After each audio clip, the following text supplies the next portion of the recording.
शेतकरी बंधूंनो नमस्कार. जिल्हा माहिती कार्यालय सिंधुदुर्गच्या वतीनं मी निलेश पवार या विशेष भागामध्ये आपल्या सगळ्यांचं हार्दिक स्वागत करतो. सद्यस्थितीत भारतीय हवामान विभागाने प्रथम चरणातील दीर्घ मुदतीचा हवामान अंदाज 13 एप्रिल रोजी जाहीर केलाय. या अंदाजामध्ये सरासरीपेक्षा कमी पावसाचा आणि सरासरीपेक्षा कमी स्थानिक वितरणाचा अंदाज दिलाय. शिवाय यावर्षी मान्सून हंगामावरती एल निनो या जागतिक हवामान घटनेचाही प्रभाव राहणार असल्याचे हवामान विभागाने जाहीर केलंय.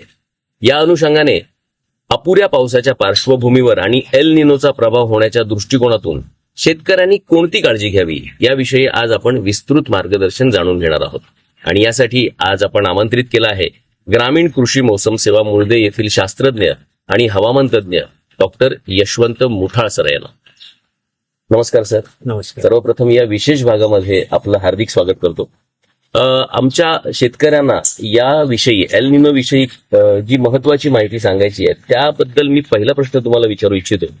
हवामान विभागाच्या दीर्घ मुदतीचा हवामान अंदाज यानुसार महाराष्ट्रातल्या त्यातल्या त्यात कोणत्या कोकणच्या भागामध्ये पावसाचं प्रमाण आणि स्थानिक वितरण हे कसं राहणार आहे? आता प्रथमतः जर पाहायचं झालं तर हा जो दीर्घ मुदतीचा हवामान अंदाज भारतीय हवामान विभागाने जाहीर केलेला आहे तो प्रथम चरणातील हवामानाचा अंदाज आहे. दीर्घ मुदतीचा हवामान अंदाज आहे. त्यानुसार पूर्ण भारतामध्ये नैऋत्य मोसमी पावसाचं प्रमाण हे दीर्घकालीन सरासरीच्या 90 ते 95% राहण्याची दाट शक्यता आहे. आणि त्याचबरोबर जर परिणामात्मक दृष्ट्या क्वांटिटेटिव्हली जर आपण जर पाहिलं तर ह्या नैऋत्य मोसमी पावसाचं पूर्ण भारतामध्ये जे प्रमाण आहे ते सरासरी दीर्घकालीन सरासरीच्या 92% राहणार आहे. आणि या नैऋत्य मोसमी पावसाची जी दीर्घकालीन सरासरी पूर्ण भारतामध्ये जी आहे ती 780 मिलीमीटर आहे. त्या दीर्घकालीन सरासरीच्या 92% पाऊस होण्याची दाट शक्यता असल्याचं भारतीय हवामान विभागानं जाहीर केलेलं आहे. त्याचबरोबर स्थानिक वितरणाच्या संदर्भात जर सांगायचं झालं तर स्थानिक वितरण पूर्ण भारतामध्ये त्यातल्या त्यात महाराष्ट्र व कोकणामध्ये सर्वच्या सर्व जिल्ह्यामध्ये स्थानिक वितरण हे सरासरीपेक्षा कमीच राहणार असल्याचं भारतीय हवामान विभागानं म्हटलं आहे. सद्यस्थितीला एल निनो हा शब्द सगळ्यांच्याच परवलीचा झालेला आहे. नेमकं मग एल निनो ही हवामान घटना काय याबद्दल आमच्या शेतकरी बंधूंना माहिती सांगा. एल निनो ही एक जागतिक हवामान घटना आहे आणि त्याच्यामध्ये जर सांगायचं झालं तर एल निनो हा एक स्पॅनिश शब्द आहे. त्याचा शब्दशः अर्थ हा लहान मुलगा असा होतो. दरवर्षी ख्रिसमसच्या सुरुवातीला ख्रिसमसच्या बरोबर या हवामान घटना विकसित होत असतात आणि ह्या हवामान घटना ह्या पॅसिफिक समुद्रामध्ये पॅसिफिक सी मध्ये डेव्हलप होत असतात, विकसित होत असतात. यामध्ये साधारणपणे पूर्व पॅसिफिक समुद्र आहे, दक्षिण अमेरिकेचा किनारा या ठिकाणी जे पॅसिफिक समुद्राचं तापमान आहे ते सरासरीपेक्षा जास्त होतं. त्याच्या उलट दक्षिण आशियाई देश असतील किंवा ऑस्ट्रेलियाचा जो पश्चिम किनारा आहे पॅसिफिक समुद्राचा त्या ठिकाणी तापमान हे सरासरीपेक्षा कमी असल्यामुळे त्या ठिकाणून वारे आहेत ते पूर्णपणे दक्षिण अमेरिके किनाऱ्याकडे वाहतात आणि बाष्पयुक्त वारे दक्षिण अमेरिकेकडेच्या किनाऱ्याकडे वाहिल्यामुळे दक्षिण अमेरिकेमध्ये अतिवृष्टी होते. या उलट ऑस्ट्रेलिया असेल, दक्षिण आशियाई देश असतील किंवा भारतामध्ये दुष्काळ सदृश परिस्थिती निर्माण होते व पावसाचं प्रमाण कमी होतं. एल निनोच्या तीव्रतेचं वर्गीकरण नेमकं कसं करतात? आता एल निनोच्या तीव्रतेचं वर्गीकरण करताना जर पाहिलं तर एक 4 ते 5 त्याचे वर्ग पडतात. त्याच्यामध्ये जी तीव्रता आहे तर सुरुवातीला वीक असा एल निनो ज्याची तीव्रता जी आहे ते सरासरीपेक्षा तापमान हे सरासरीपेक्षा 0.5 ते 0.9 अंश सेल्सिअसनं वाढतात. जर त्यानंतर मॉडरेट स्वरूपाचा किंवा मध्यम स्वरूपाचा जर एल निनो आला असता त्यावेळेस पॅसिफिक समुद्राचं तापमान हे प्रशांत महासागराचं तापमान हे सरासरीपेक्षा 1 ते 1.4 अंश सेल्सिअसनं वाढतं. त्यानंतर तीव्र स्वरूपाचा किंवा स्ट्रॉंग एल निनो आपण त्याला म्हणतो त्यावेळेस प्रशांत महासागराचं तापमान हे सरासरीपेक्षा 1.5 ते 1.9 अंश सेल्सिअसनं वाढतं. आणि त्याचबरोबर एक अलीकडच्या काळात सर्वजण त्याची चर्चा करतात की एक सुपर एल निनो. तर सुपर एल निनो हे वर्गीकरण करताना प्रशांत महासागराचं तापमान हे सरासरीपेक्षा 2 अंश सेल्सिअसनं वाढण्याची शक्यता असते. असं त्याचं वर्गीकरण केलं जातं. बरं, साधारण मे महिना संपला किंवा मध्यावर आपण आलो की नैऋत्य मोसमी वाऱ्यांच्या आगमनाबाबत एक उत्सुकता लागते. तर नैऋत्य मोसमी वाऱ्यांच्या आगमनाबद्दल आमच्या शेतकऱ्यांना थोडी माहिती सांगा. आता नैऋत्य मोसमी वाऱ्याचं आगमन जर पाहायचं झालं तर सद्यस्थितीत अंदमान निकोबार बेटावरती मान्सूनचं आगमन झालेलं आहे आणि अंदमान व निकोबार बेटावरती मान्सून येण्याची सामान्य तारीख 22 मे आहे. त्याच्या आधीच जवळजवळ 6 दिवस आधीच 16 मे रोजी नैऋत्य मोसमी पावसाचं त्या ठिकाणी आगमन झालेलं आहे. आणि भारतीय हवामान विभागाने हेही जाहीर केलंय की भारताच्या मुख्य भूमीवरती केरळवरती वेळेआधीच जवळजवळ 5 दिवस आधीच 26 मे रोजीच पावसाचं आगमन होण्याची शक्यता आहे. आणि केरळवरती किंवा भारताच्या मुख्य भूमीवरती आगमन होण्याची सामान्य तारीख ही 1 जून आहे. त्याच्यात आधी जवळजवळ 5 दिवस, तब्बल 5 दिवस आधी 26 मे रोजी केरळमध्ये आगमन होण्याची शक्यता आहे. एल निनोचा कोकणातल्या पावसावरती काय परिणाम होऊ शकतो त्याविषयी आम्हाला जरा माहिती सांगा. आता या ठिकाणी जर आपण पाहिलं, कोकणात जर त्यातल्या त्यात आपण विशेषतः सिंधुदुर्ग जिल्ह्यात जर पाहायचं झालं तर सिंधुदुर्ग जिल्ह्यामध्ये पाऊस पडतो 3000 मिलीमीटर. तर पावसाचं प्रमाण जरी 10-20% किंवा 20-25% कमी झालं तर फारसा फरक पडत नाही. याचा अर्थ की पावसाच्या प्रमाणाचाही आपल्याकडे काही एवढा फरक पडणार नाही. त्याचबरोबर स्थानिक वितरण जर पाहायचं झालं सिंधुदुर्ग जिल्ह्यामध्ये सर्वच्या सर्व तालुक्यामध्ये समान स्थानिक वितरणामध्येही समानता आढळून येते. तर एल निनोचा पावसाच्या प्रमाणावर सिंधुदुर्ग जिल्ह्यातील पावसाच्या प्रमाणावरती किंवा स्थानिक वितरणावरती एवढासा परिणाम होणार नाही. परंतु जर कालिक वितरण जर पाहिलं, जून महिन्यात पडणारा पाऊस, जुलै महिन्यात पडणारा पाऊस, ऑगस्ट महिन्यात आणि सप्टेंबर महिन्यात पडणारा पाऊस, तर याचं प्रमाण जर पाहिलं तर कालिक वितरणामध्ये असमानता आढळू शकते.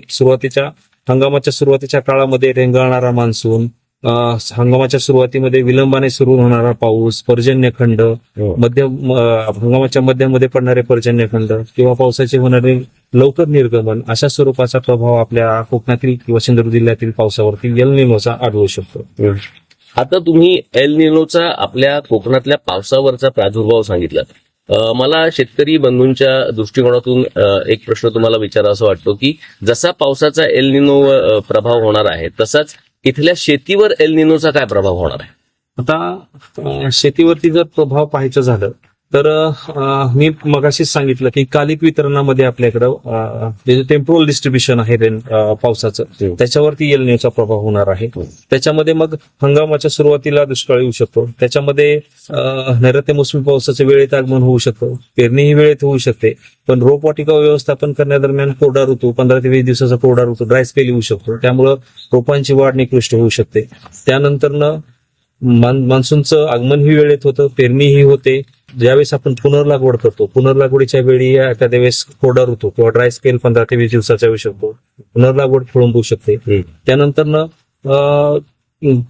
2 आठवडे किंवा 4 आठवडे पावसाच्या विलंबाने सुरुवात होऊ शकते. अशा स्वरूपाचे परिणाम आपल्याला शेतीवरती पाहायला मिळतात. त्याचबरोबर हंगामाच्या मध्यामध्ये दुष्काळ, ज्यावेळेस भात किंवा वरी असेल किंवा जे शेती पीक आहे ते पुनरुत्पादन अवस्थेत असतात, अशा दरम्यान आपल्याकडे पावसाचा खंड निर्माण होऊन उत्पादनामध्ये घट निर्माण होऊ शकते.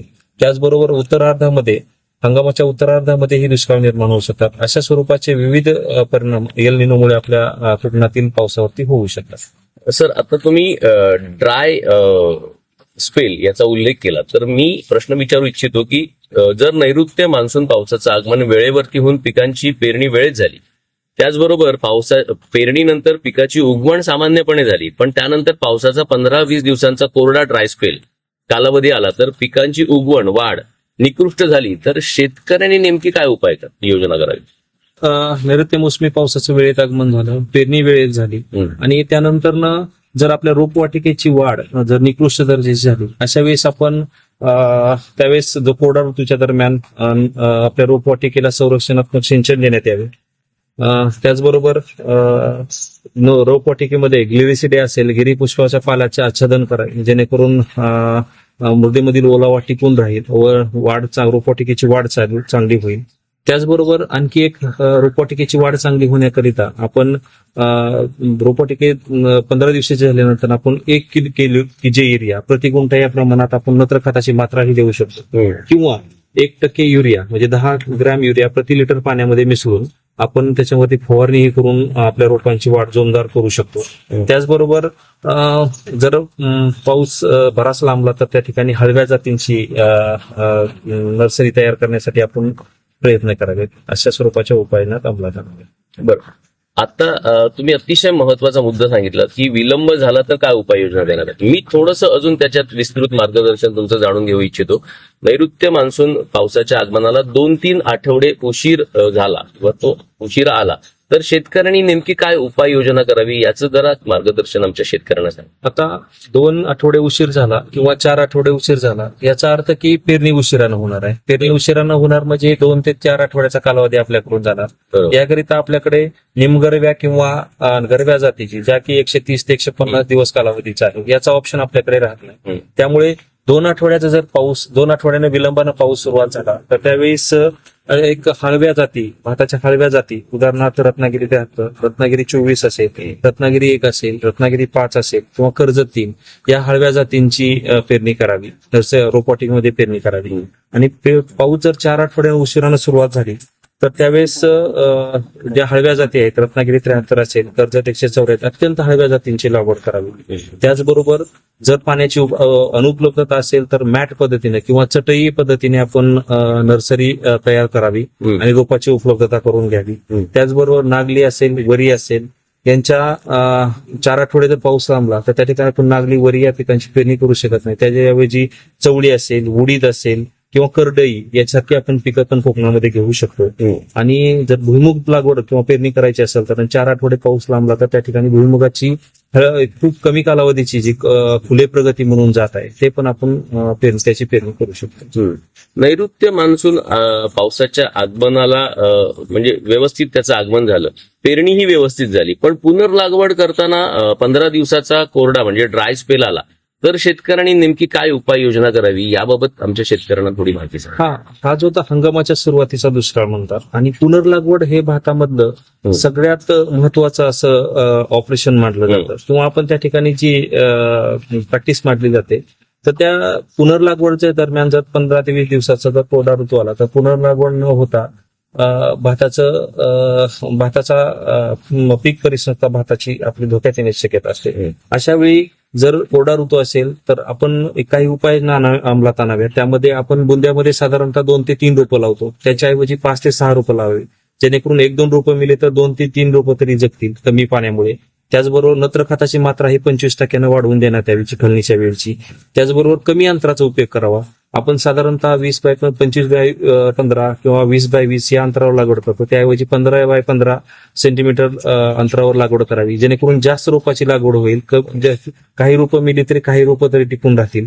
आणि रोपाची कमतरता भासल्यास अशा वेळेस आपण जास्त रोपं लावतोय आणि त्यावेळेस रोपांची कमतरता भासल्यास मॅट पद्धतीनं किंवा रहू काढलेले बियाणे वापरून आपण रोपांची उपलब्धता करून घ्यावी. हंगामाच्या मध्यावरती दुष्काळ सदृश्य परिस्थिती निर्माण झाली तर नेमकी काय उपाययोजना करावी आणि शेतकऱ्यांनी त्या संदर्भात कोणती काळजी घ्यावी. आता एल निनो मध्ये हंगामाच्या मध्यामध्येही दुष्काळ पडू शकतो. हंगामाच्या मध्यामध्ये दुष्काळ पडला तर भात किंवा वरी किंवा भुईमुग असेल ही सर्व शेती पिके ही पुनरुत्पादन अवस्थेमध्ये असतात. त्या फुलोरा अवस्था असेल किंवा दाणे भरण्याची अवस्था असेल किंवा उंबी बाहेर पडण्याची अवस्था असेल, त्याच्यामध्ये जर कोरडा ऋतू आला तर उत्पादनामध्ये बरेच अंशी घट होण्याची शक्यता असते.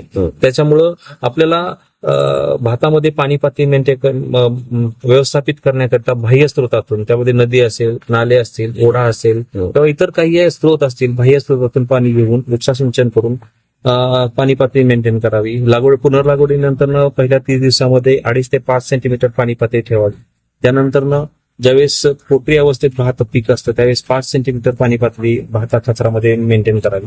आणि ज्यावेळेस ओंबी बाहेर पडण्याच्या 10 दिवस आली आणि ओंबी बाहेर पडल्यानंतर 10 दिवस भातामध्ये 5 ते 10 सेंटीमीटर पाणी पातळी मेंटेन करावी. आणि दाणे भरते वेळी ती पाणी पातळी 5 सेंटीमीटर असावी. हे सर्व ड्राय स्पेल असताना किंवा कोरडा ऋतू असताना आपण बाह्य स्रोतातून पाणी घेऊन करण्यात यावं, जेणेकरून आपल्या उत्पादनामध्ये घट होणार. उत्तरार्धामध्ये दुष्काळ सदृश्य परिस्थिती निर्माण होणार आहे कारण पावसाचं प्रमाण हे अनिश्चितच राहणार आहे. तर उत्तरार्धामध्ये दुष्काळ आला तर त्या संदर्भात पिकांची वाढ होण्यासाठी किंवा निगा राखण्यासाठी शेतकऱ्यांनी काय काळजी घ्यावी त्याबद्दल माहिती सांगा. आता हंगामाच्या उत्तरार्धात एल निनो आपण ग्राह्य धरतोय येणार, त्याचा परिणाम आपल्या पावसावरती होणार आणि कालिक वितरणावरती होणार. आणि हंगामाच्या उत्तरार्धात जर दुष्काळ आला त्याचा फारसा परिणाम आपल्या खरीप पिकावरती होतोय. तर त्यावेळेस आपली पिकं जी असतात ते पक्वतेच्या पक्वतेला मार्गक्रमण करत असतात. पण परंतु जे पिकामधील जे अंगवली आपण रेसिड्युअल मॉइश्चर म्हणतो, ते रेसिड्युअल मॉइश्चर आपल्याला उपयोग करून आपण रब्बी हंगाम आपण यशस्वी करतो. पण आपण जर उशिरानं काढणी केली तर तो अंगवलीत लवकर पावसाचं निर्गमन झालं, हंगामाच्या उत्तरार्धात दुष्काळ आला आणि लवकर पावसाचं निर्गमन झालं तर त्या अंगवलीत आपल्याला रब्बी पिकासाठी मिळू शकत नाही. याकरिता आपण जे भात पीक असतील, वरी असेल, नागली असेल, ते लवकरात लवकर काढणी केली पाहिजे. ते फिजिओलॉजिकल मॅच्युरिटी म्हणतात, शरीर क्रियात्मक पक्वता म्हणतात. तर हार्वेस्ट मॅच काढणीची पक्वता न ग्राह्य धरता शरीर क्रियात्मक पक्वतेला काढावं, जेणेकरून लवकर काढल्यानंतर जे अंगवलीत आहे रेसिड्युअल मॉइश्चर आहे ते आपण रब्बी पिकासाठी पेरणीकरिता उपयोगात आणू शकू आणि रब्बी हंगाम आपला यशस्वी होऊ शकतो. अन्यथा रब्बी हंगामाच्या उत्तरार्धात खरीप हंगामाच्या उत्तरार्धातील दुष्काळामुळे आपला रब्बी हंगाम धोक्यात येण्याची शक्यता असते. शेतकरी बंधूंनो, डॉक्टर यशवंत मुठाळ सरांनी आपल्याला अतिशय विस्तृत माहिती सांगितली आणि त्याचा फायदा आपल्याला नक्कीच होणार आहे.